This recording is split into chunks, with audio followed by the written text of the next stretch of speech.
Welcome to the Second Reading Podcast from the University of Texas at Austin.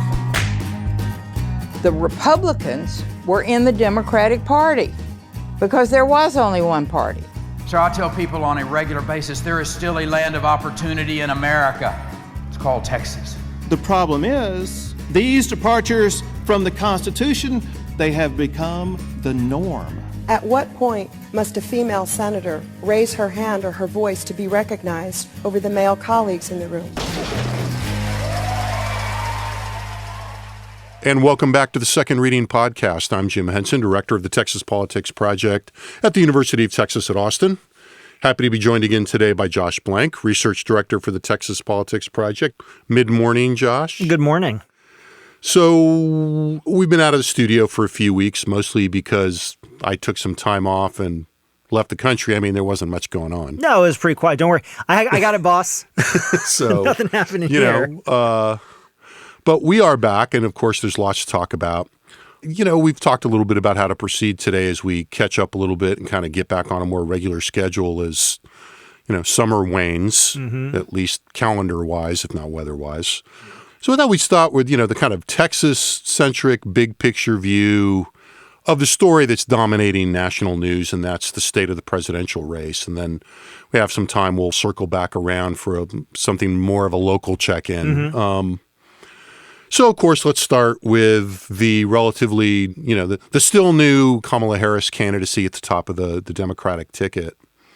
So, you know, while I was gone, you gathered up some of the data, and I was looking back at that post you did while I was out, and you actually did that post before It's true. She was even, you know, she had been elevated, I think before Biden resigned. Yeah, it's true. I think it was right after he dropped, and then I sort of put that out, and there's a line at the top of it that I thought about going in and updating, because, hey, look, you know, we got to wait and see whether she's, you know, coalesced everybody. Right, that's what I noticed, right. Yeah, because it was literally in the one-day inter period where it was kind of unclear whether that had happened. It was assumed it had happened, but nonetheless, it was being complete. And then, you know, she basically at least nominally clinched the nomination, you know, based on what everybody had said at that point. But nonetheless, you know, there's worthwhile, given all the data we have both on Biden, Harris, and Trump and the points of comparison we make, just to say, you know, how does Harris compare as a candidate based on what we know at that point in time? Right, and here's where we flag, you know, to my knowledge, there's been no public polling released after Harris had become the apparent nominee. Right, in Texas. Now, there might be some coming in the next few days. Yeah, we'll I would see, imagine. you know, but there probably will be soon enough, if not, you know, very soon.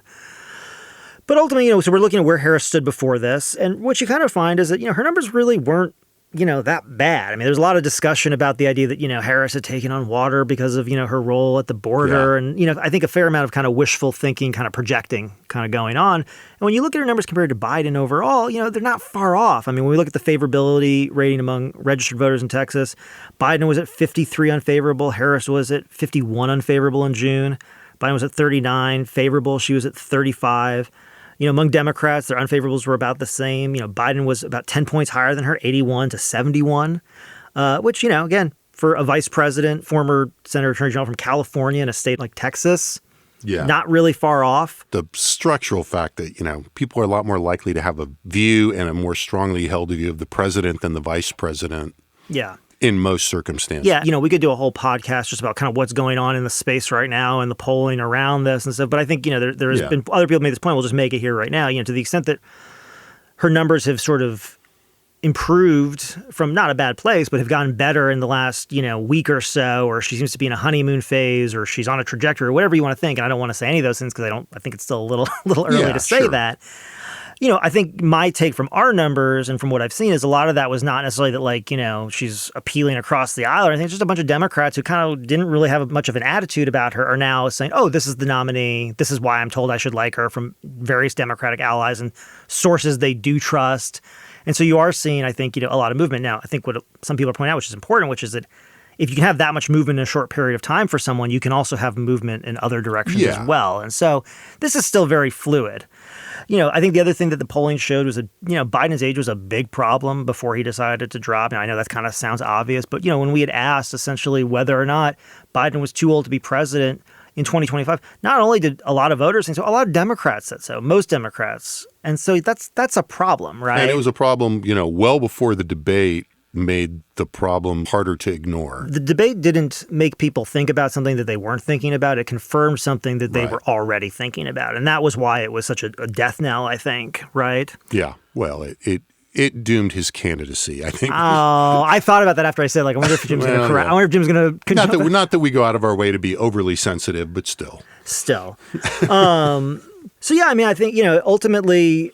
a lot of people were talking about the idea that, Biden, in some ways, his weakness at that point had been the fact that, if you kind of say, like, well, is he stronger than, like, the average Democrat or, like, like setting aside, like, your favorite candidate, but just, a solid candidate, is Biden going to perform better? And the answer is kind of no. I mean, that's what basically Nancy Pelosi said in the last few days. I think that was kind of what we were talking about in the last podcast we did focused on national politics. Is that, And I think this polling and the polling that's come out since has kind of confirmed that notion that whether or not Harris turns out to be a good Democratic candidate, or an average Democratic candidate or a bad Democratic candidate, but let's say she's average or good, it's clear already that seems to be an improvement over where the Democrats were. Yeah. And I mean, I would say maybe there's a little bit of an academic distinction between, what makes her a good candidate structurally and what makes her a good candidate in terms of what she does and her own handling of it. Certainly structurally, at the point in time that Biden dropped out, she was a better candidate. Yeah, and look, I mean, I always like to say, yeah, and I mean, I'm glad you honed in on that, because sometimes we talk about candidate quality, and I want to be quick. When I talk about candidate quality, it's not some kind of like loosey, kind of how I feel about it or anything. It's like, can this person raise money? Can they effectively wage a campaign? I'm not saying they can win, but can they compete at the level that they're being asked to compete at, whether that's a congressional district, a statewide district, the presidency. And the real problem, and can they execute? The real problem, and I said this, essentially right after the debate to a lot of people for Biden, was, the money was going to dry up. Yeah. One of the major features and what makes someone a viable quality candidate is the ability to, again, effectuate a campaign. And at that point, no one was giving Biden money, and it was only a matter of time before he was going to drop out at that point, because who's going to write, $1 million, $10 million check to, a super PAC supporting Biden when you're basically burning it? And now the coffers have opened up. She's obviously raising tons of money, and whether that's just actually making up for the, kind of the lag in what Biden would have been receiving or not, we'll see. I mean, that's going to take a couple more months, I think, to figure out.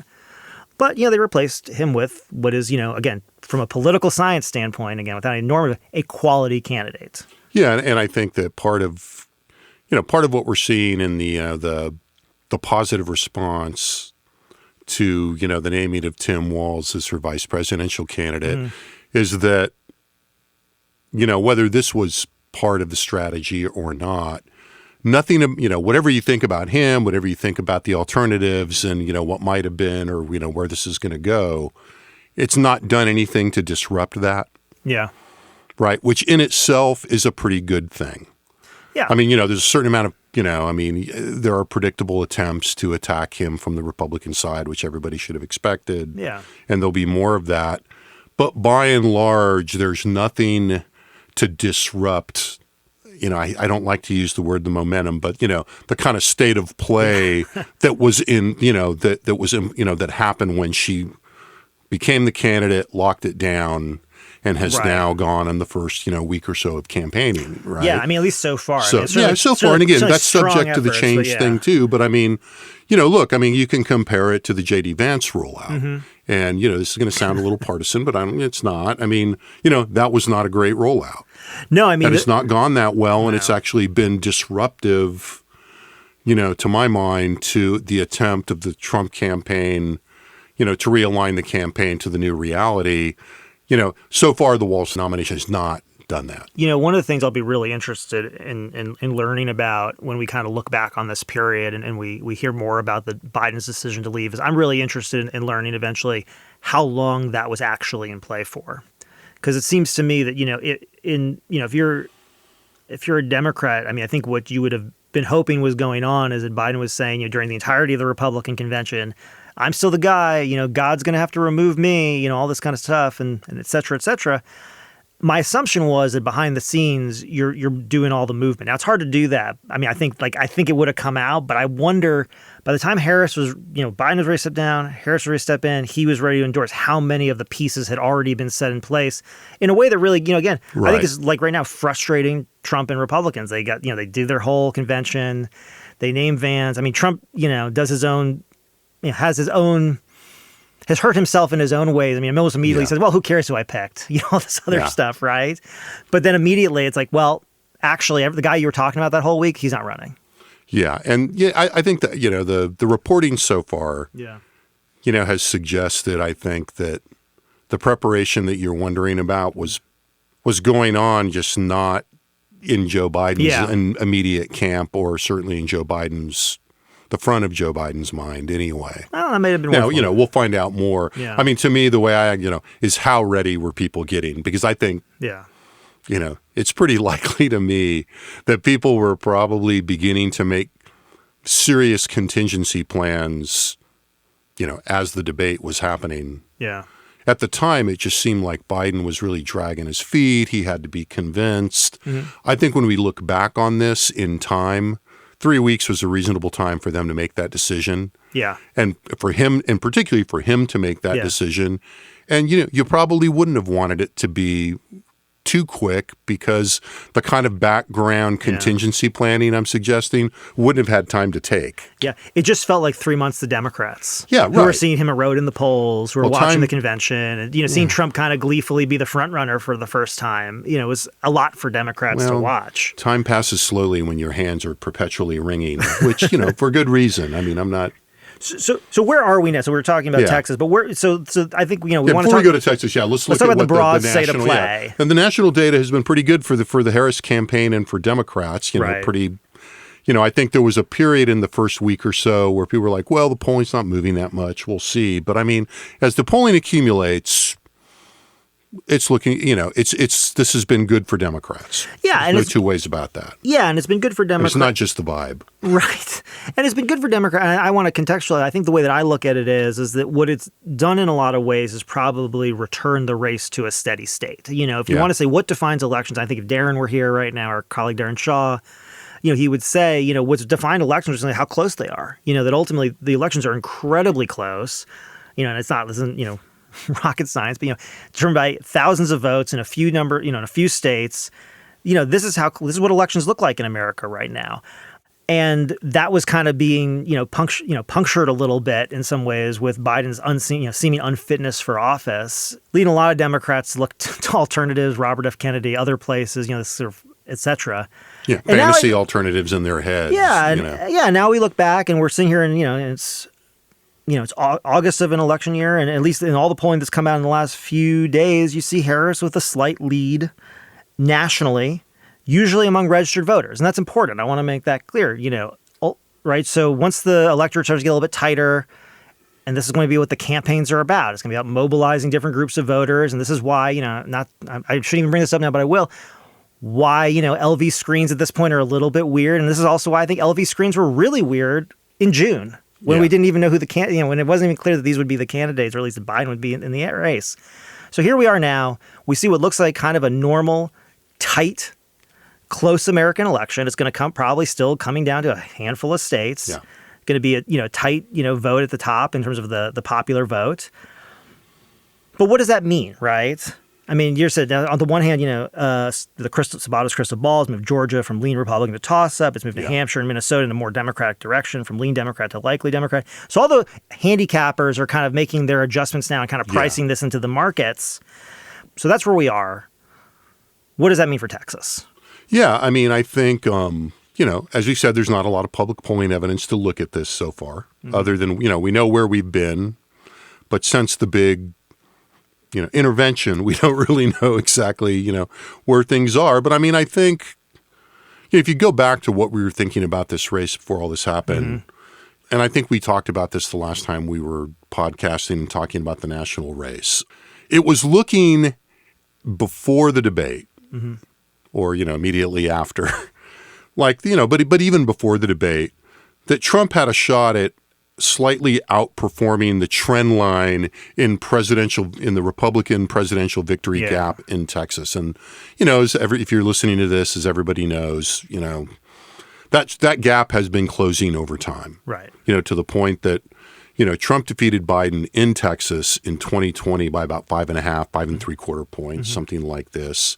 That was after about a 9-point victory over Hillary. And then, it was getting smaller. And we were seeing polling that had this race in a kind of 8 to 11 point range, probably. I think we had it at 9 about that. in our June poll. And we had kind of said, well, it looks like as the race tightens, as we get closer, once we go to our LV screen, it'll probably get a little smaller than that, which seemed on the line, but a little bit above where Trump was. It sure feels like, and this is utterly speculative at this point, but it sure feels like we're probably going to see that race, that number among registered voters tighten a bit next time we're in the field. Yeah. How much? Don't know. Yep.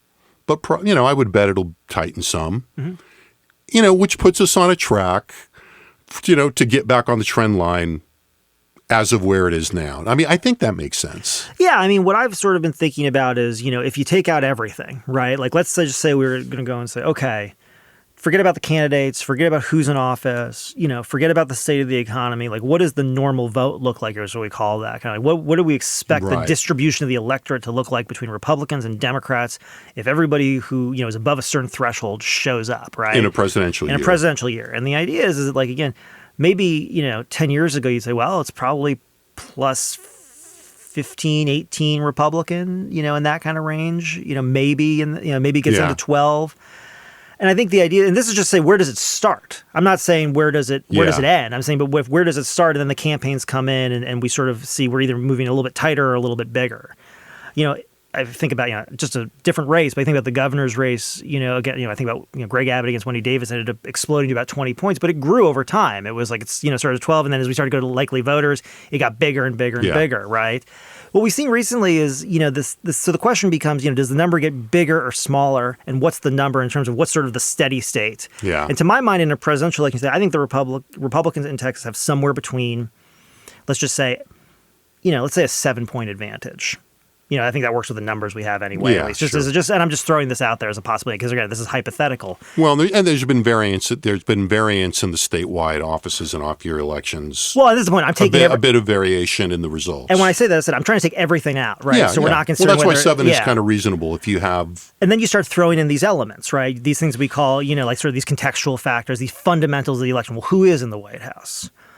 What is the state of the economy, right? Who are the actual candidates? And then you say, like, okay, so do you think that 7 points is going to grow to like 9, 10, 11, 12? Or do we think it's going to shrink to like 4, 5, 6, 3, right? 2.5? Who knows? But the idea was, I think before, we were looking at a normal vote that was probably increasing, going that direction. And now the question is increasing in the Republican direction. Now the question is, and this would be more on the trend line, as we say in quotes, in terms of what we're seeing in Texas, or is it going to tighten as we get closer to the election? Not that it, again, you think, well, Harris is going to win. I'm not saying that. But are the Democrats going to continue to chip away at the presidential vote margin as they've been doing election cycle after election cycle? And I think, the Harris entry into the race certainly makes the possibility of a tightening of that 7 points towards 5 or 4 or whatever more likely, certainly, than it was a month ago. Yeah. So that's a big fundamental change. Now, that has some real consequences. Yeah, that was the point I was making. Yeah, I think that's right. And that's some real consequences for Texas because, obviously, the person who has the closest margin in a race is up for re-election in Ted Cruz. Right. Who only was able to beat O'Rourke by about 2.5 when he ran in 2018. Now, that was an off-year election. There was a Republican in the White House. These are the contextual factors that we have to consider here, right? It was a Democratic wave. It was a Democratic wave year. Yeah, that year, yeah. And so now it's not to say that, Cruz is going to be in a similar, predicament given the overall context, but to say that, But that was also a midterm year, and what helped O'Rourke that year, and this is, the perpetual discussion of, how good a candidate was O'Rourke versus context, other stuff, which we've exhausted on the podcast probably to some extent, but but nonetheless, one of the things that helped O'Rourke was that it was a midterm election where the electorate looked a bit more like a presidential year. Right. And so Cruz had a pretty close shave last time, and I think, the dynamics of the race are much better for him right now than they were in that year because of all these contextual factors. But this change certainly impacts him. And again, it's a presidential year, so that, the electorate is different. Yeah, they have much less. It's a more democratic electorate. Right. And I think, look, we've talked about this a little bit. I mean, it's to revisit that. I mean, I think it's pretty clear the Cruz campaign sees that.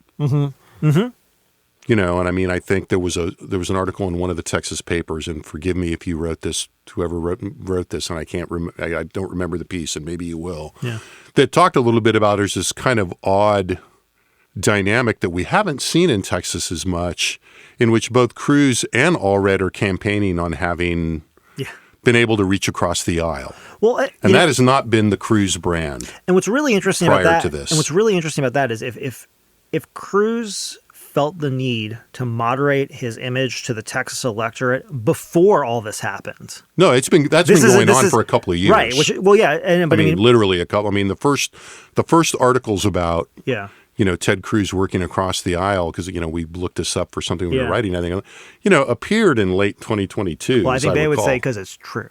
Yeah, But the point I'm just making is, to the extent that and I'll lay my cards on the table here. I mean, having followed Cruz's career, basically, from his first election to statewide, this is a very different tack from the person who was elected, which is fine. People can evolve. I'm not saying that it's not legitimate or there's anything wrong with it. There's anything wrong. Makes a lot of sense, actually. But but to the extent that he was looking at that close race against O'Rourke, looking at the political dynamics heading into this election while Biden was still the nominee, and still felt that he had to moderate his position further and make that clear to voters before the race moved in a direction that was much, if not favorable to Democrats, significantly more favorable, means they're probably sweating this too. Yeah, I mean, I think they did a relatively clear-eyed assessment of their vulnerabilities going into this cycle pretty early. And, 2018, it'd be crazy not to think that when they convened the campaign, that one of the fundamental things, the starting point was, we had a very close call last time. We need to figure out how to incorporate that this time around without misconstruing the differences between the environment then and the environment now. I think inevitably there's going to be a cognitive bias in that direction on his campaign team and on Cruz himself. Yeah, I think so. A lot of discussion about, the degree to which this helps Allred. I think the better way of asking that is how does this shift align with the tack that Allred had been taking, which had been, as we mentioned, in comparison to Cruz, a bit more centrist. Certainly as he campaigned in the primary, that was the argument that he was a more accessible candidate. Yeah. I'm wondering whether, this complicates his strategy of, trying to distance himself a little bit from Biden. Yeah, that's where I was going. I mean, I think that, that had clearly been the strategy, was for him to resist nationalizing his election, at least nationalizing in terms of, the top of the ticket. And, I'll be, put it this way, I don't want to give advice. I will be interested to see on whether they hold the line on that or whether there is some course correction. And I don't know. I don't know. And either. Part of it is that, is the thing we've been talking about along, which is that race is so underdeveloped in the public eye. But, there was, reporting recently, I mean, there is more spending going on in that race now. The Allred campaign is spending more money. They've been targeting, some of the urban markets and a few other places in Texas. So I think we're just at the beginning of the end of the phase in which that race was just sort of just very quiet. Yeah, I mean, unless you were watching the inside dynamics. Yeah, and I don't want to get into this because I just don't really have anything useful or smart to say about it, but I'm really curious to see again how the Allred-Harris dynamic plays out in Texas. And that doesn't mean you're going to see them at a bunch of events together, although that's a question. Well, I mean, I think that's a big, there's a lot of questions there, and I think it's a lot more complicated than it was with Biden, and so we'll see. I mean, we're just going to have to wait and see. Yeah, and there's just a lot of moving parts on that. But And while I'll just say, without saying anything, about it, because I just don't have anything, I don't know how, race plays into this.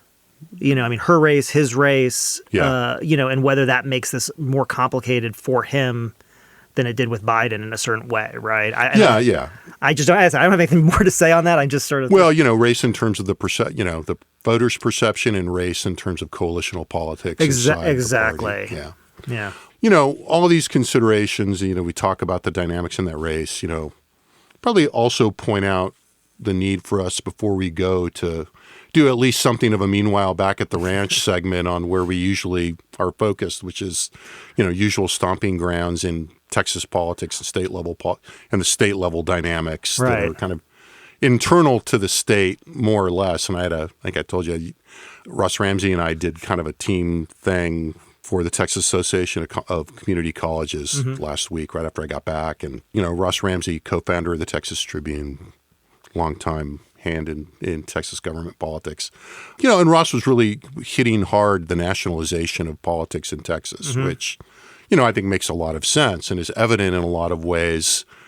But, maybe because I was a little jet lagged and maybe just to make it a little more interesting and to some degree because I thought so. I kind of pushed back a little bit on that. I didn't want to say it's not there, but there's, there is some stuff that's still bubbling up from the native springs here, that however, and national politics and messaging and issues are much more salient than they were 25 years ago, whatever. But, there are interesting things going on here. We've been in a little bit of a lull since the conclusion of the primaries with the May runoffs.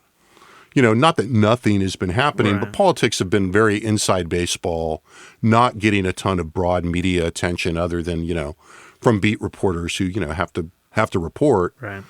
And I think that's to be expected. I mean, it was a long sequence in the last 18 months of, the very contentious 2023 session, which was extended with special sessions, the Paxton impeachment, and the primary elections, which were also extended into the runoffs.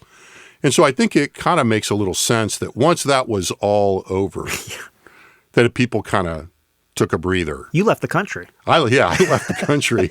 And just for perspective, I mean, I was thinking about it, a year ago, as we record this on August 8th, we were in that real pregnant period between the extended special sessions, the Paxton impeachment, and the trial in the Senate. Yep. Right now, I mean, I actually did a, news search this day, and got, a list of stories back from Google that were all about the maneuvering over the gag order on things like this. So, I don't know exactly how to think about that. As an old person, you think about time a lot, but I mean, that both seems like yesterday and seems like 100 years ago. Yeah, I mean, it's funny. Well, no, and it's funny, when you say it like that and you link it to the election, it's funny to think that, like, that's still relevant, right? Yeah, right. Yeah, I think so. I mean, like, it was like yesterday, but also a million years ago. Well, and the funny thing about that, and I guess, this is a way to, think a little bit about what's going on the ground now. Yeah. I don't think the public salience of that is kind of gone, but the underlying interior repercussions of the coalitional reshifting that happened during the session and during the Paxton impeachment, I think is one of the big things going on right now. We'll come back to that. I want to add to that. I just wanted to, the only thing I want to add is, like, I think also this is probably, the voucher politics. I mean, to the extent that, like, there's all this sort of, the idea that voucher, we talked about this before, vouchers are such a primary issue. So we expected it to get quiet after the election, right?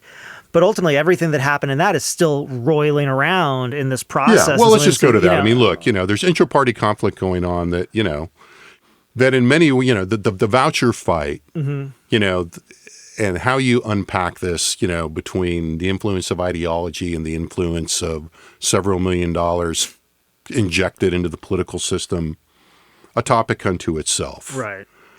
But one of the things that's come out of that is, obviously that the conflict over vouchers and how people lined up on that, the money that came in, where the big three line continues, to really ripple through what's going on in the political community in Austin and in particular in Republican circles around the state. And, one of the most interesting things to me about that is, the current state of relationship among the big three, among Governor Abbott, Lieutenant Governor Patrick, Speaker Phelan. And I've been thinking about this for, the geeks out there is, it's the perpetual three-body problem of Texas politics, of the instability of those relationships that are so central to what's going on in the state political system and in state politics, and yet the inherent instability that has characterized those relationships for, I think it's fair to say for most of the state's history because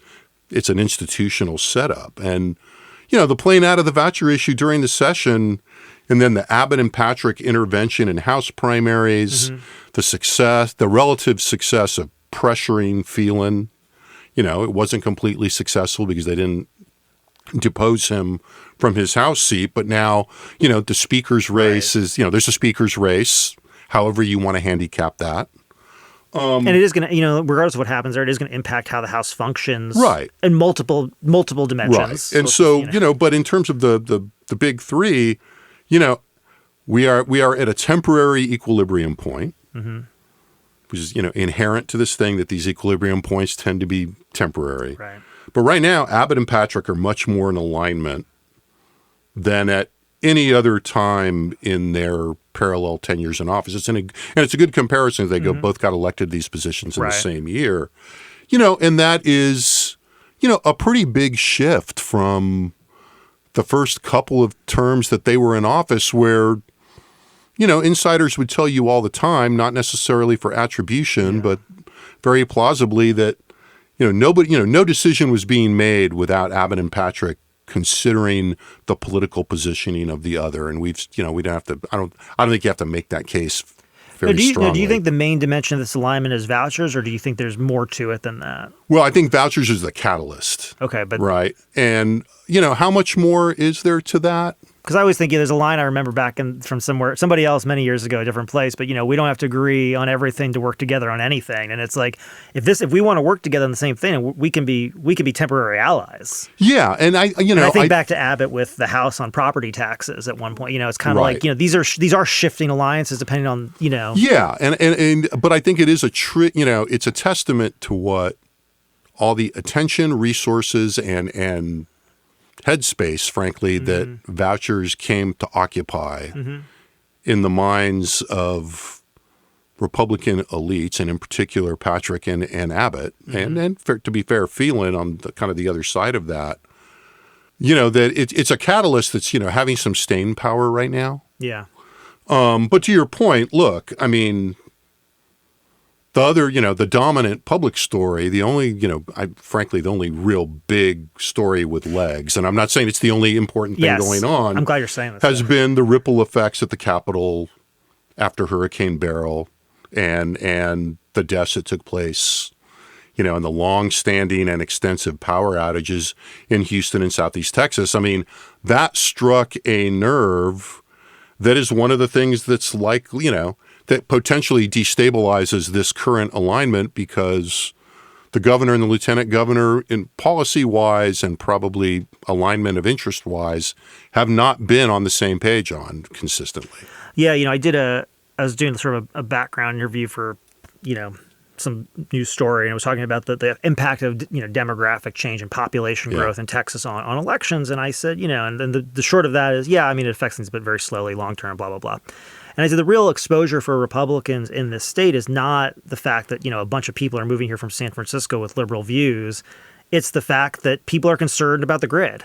It's the fact that there's a lot of boil water notices going on in the state. It's the fact that if you live in West Texas, there seem to be unceasing earthquakes seemingly, related to fracking. We just had this huge wildfire that seems to be caused by underregulated oil and gas electrical lines per reporting that, is out there. Right.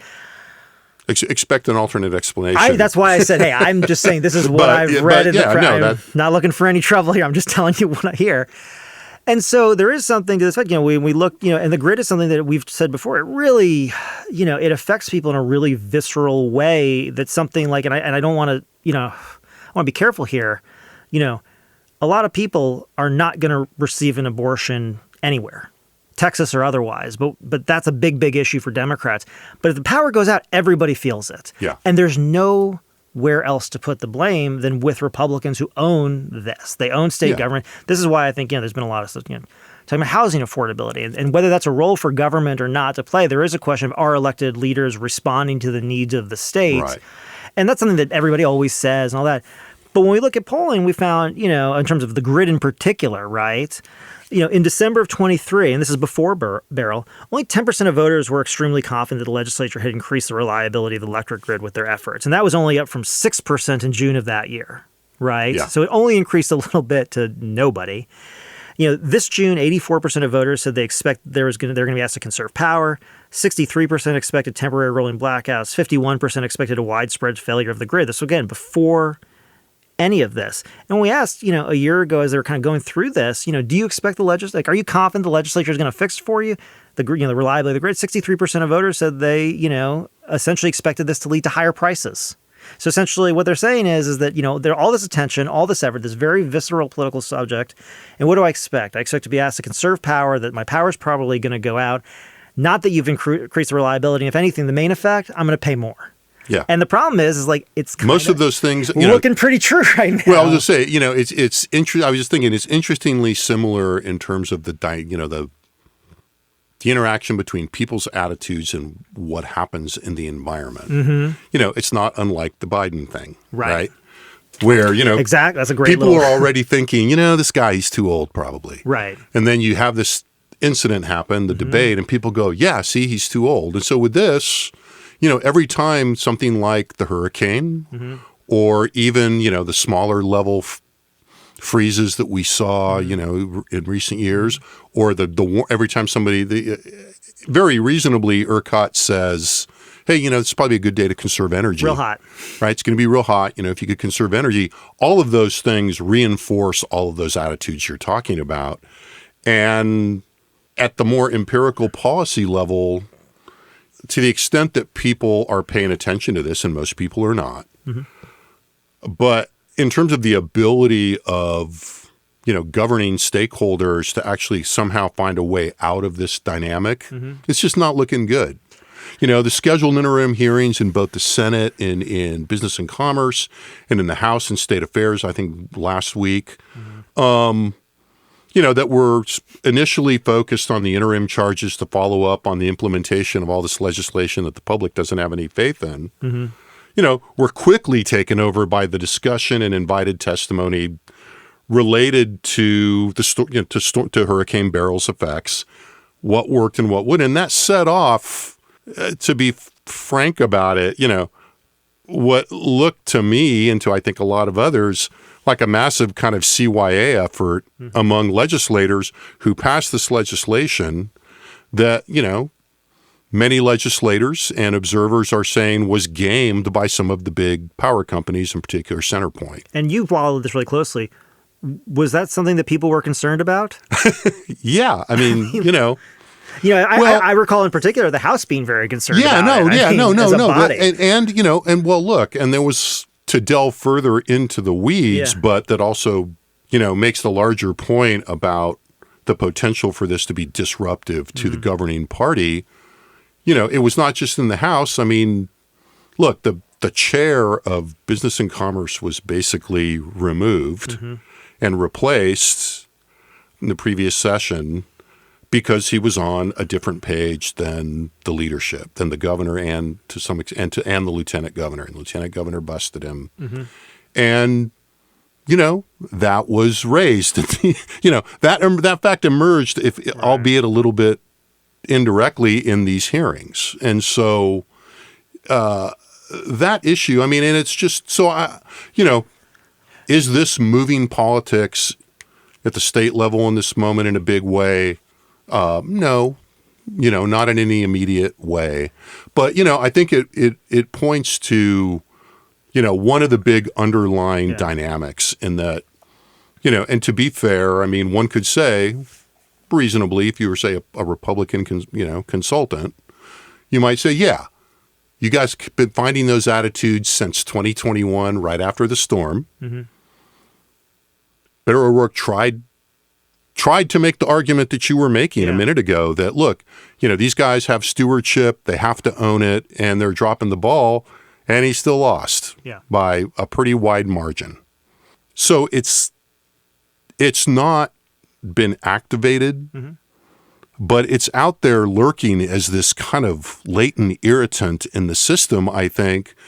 And, it does kind of broach, the question then of, and, we'll close it out pretty soon, but once we get past the election, session comes, people are already starting, clearly, and, the professionals have been getting ready and are getting ready.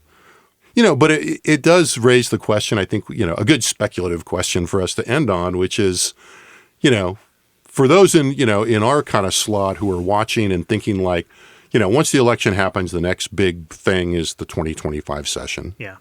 The various decisions, what's the agenda going to look like, et cetera.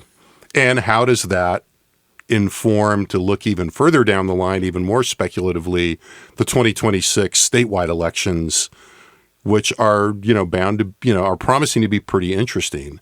And so there's this whole issue of, okay, if we go back to where we started, what are the implications for different scenarios in the presidential outcome for politics in Texas, for the session and for the electoral cycle that will de facto begin the day after the presidential election is decided.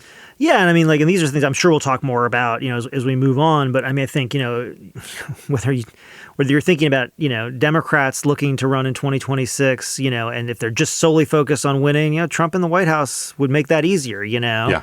Another 2018 would look good for Democrats. Yeah, and if you're Republicans, whether you're looking for 2026 or you're looking at the 2025 legislative session, the specter of a Democrat in the White House and the ability that gives to focus a huge share of the agenda on immigration, the border, anything contrary to the federal government, really creates a lot of breathing room in some ways. I mean, I think what I take away from the 2 points, where we started, at least in the policy section, and where we ended, and what you were saying is, it's interesting. I mean, the shakeout from the primaries and where we sit right now on vouchers has created a temporary equilibrium between the governor and the lieutenant governor, where they share this interest in getting this policy across the finish line. At the same time, something that they can't control, the weather, and the effectiveness of the grid and the response of multiple entities across the state in some ways to sort of respond to these things, is just sitting there ready to essentially, reactivate or activate new conflicts among them about how to deal with these things. But what I always think is interesting in politics is, what are the issues you choose to take on and what are the issues that are thrust upon you? Yeah. And with the vouchers, the idea is, this is something that they're clearly choosing to take on. Choice. It's a choice. They have a choice. So to speak. Pro-choice, if to you coin will. a phrase. They're pro-choice. Yes, that's what we'll say. But then it's the things that you don't get to choose. Those are the things that really, can mess up, political plans. And this is just sitting there. I mean, I'm saying, my thing is, right now, yes, all this stuff has changed. Do I think, a Democrat, is Texas going to turn blue in 2024? No, I don't think so. I think it's a stupid question. We've talked about that. Do I think it's going to be more competitive? It could be. It might be about equally as competitive as it has been, which is more competitive than it's been in the past.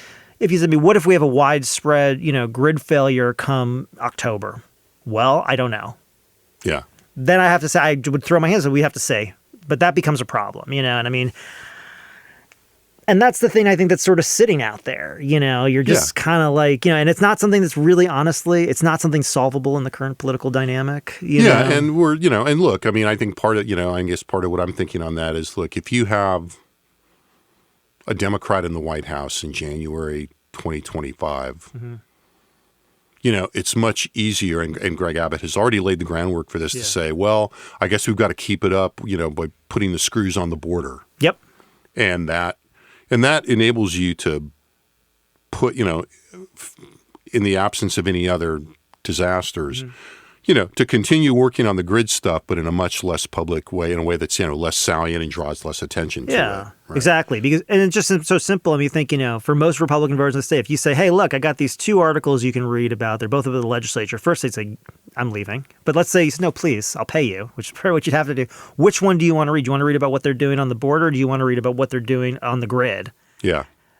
I'm curious what they're doing on the border. We don't need to get into the details of what's ERCOT. Right. Well, you might start the grid article, but it's an, ERCOT, PUC. It's an inherently complicated issue that nobody has succeeded entirely in boiling down to an easily communicable message that elides all the policy complexity in the way that has been done for a while with the border. Mm-hmm. Yeah, and I mean, you think the one effort was "Fix the Damn Grid" by Collier, which honestly didn't work, and it was it wasn't a bad, but I mean, I think, but even that's the other messages out there, but that some Republicans, in particular Lieutenant Governor Patrick, have gotten in front of is, who's paying, who's footing the cost for all this. Yeah, and that's a good Democratic issue. Yeah, but actually, again, to his political credit, Lieutenant Governor has been in front of that argument for quite some time, from almost day one. Yeah. Yeah. And so I don't know what the solution is, but I like it. Yeah, well, but that's the trick, right? Because that's the nature of the border discussion.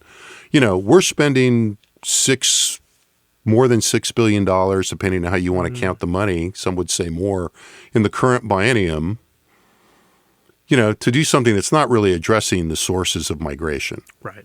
And to the extent that migration has decreased, ironically, it has to do with exterior countries like Mexico and some other countries, throttling the flow of migrants, not to be dehumanizing, but that's what they're doing on their side, which has something to do with U.S. policy, but not in a visible way. Yeah. But, we're not hearing that discussion at all. And if anything, we're hearing the opposite of that discussion in the national campaign with everybody saying, well, Kamala Harris, what did she do? She went to she traveled to Central America and she went all these other places but never went to the border.